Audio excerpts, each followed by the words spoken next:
Ví dụ như là mình học xong mình đi làm thì làm gì mà được lâu như là mình đi học ấy. Thế thì chế giờ bà tái hai con thì tao muốn nhai thì tiền đi rồi.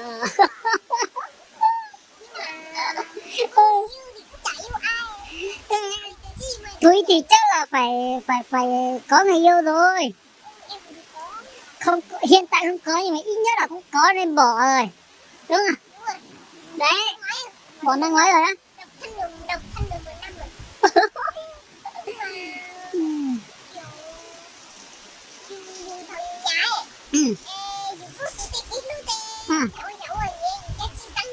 Nhưng mà kiểu như mình lớn rồi đúng không?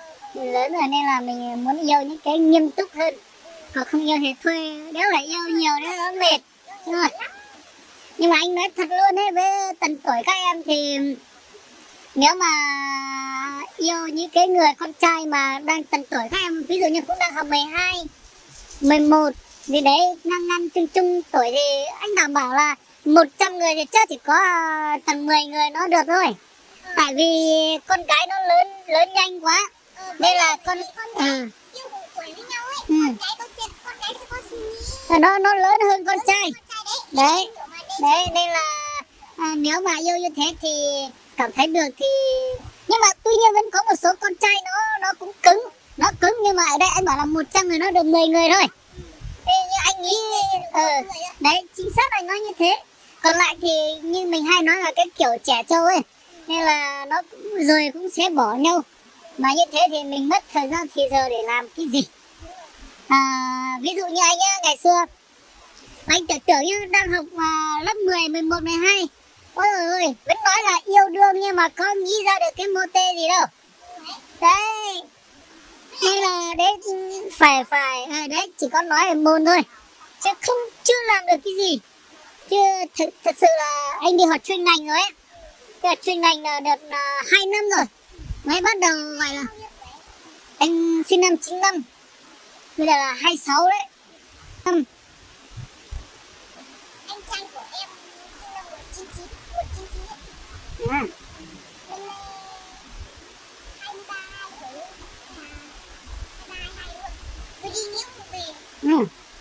Lấy vợ chụp con. Thế thì thế thôi. Thế anh còn cảm thấy là mình còn chưa đủ trình để có vợ này.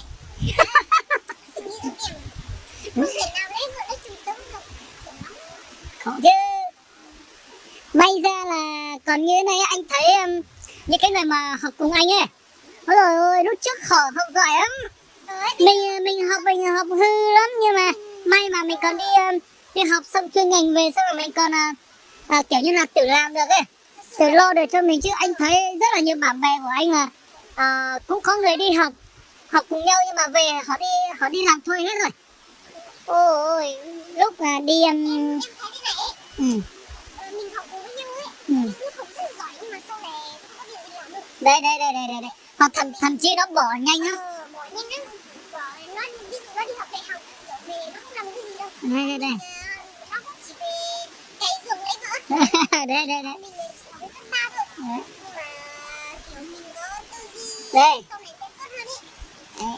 Thế đây anh mới bảo là các em cũng nên bình tĩnh đi. Kiểu trước ấy, kiểu người ta